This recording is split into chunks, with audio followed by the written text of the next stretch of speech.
అసలు రాజకీయ పరిస్థితి బాగా తేటతెల్లం అయిపోయింది. అందుకని ఈ కూటమిలో ఫ్రస్ట్రేషన్ బాగా మొదలైంది.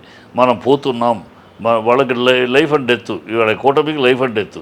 ఎందుకంటే చంద్రబాబు ఎన్నికల్లో పోతే ఈ ఇంట్లో కూర్చొని మనవడితో ఆడుకుంటూ ఆరోగ్యం చూసుకోవడం తప్పితే ఇంకే రాజకీయాలు అనేది ఆయనకి క్లోజ్ చాప్టరు.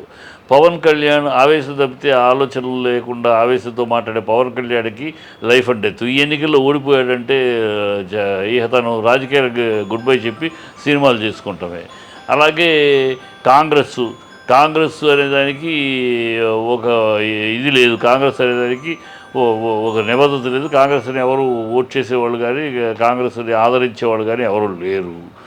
బీజేపీ సరే, బీజేపీకి ఏముంది, ఇక్కడ ఏమీ లేదు.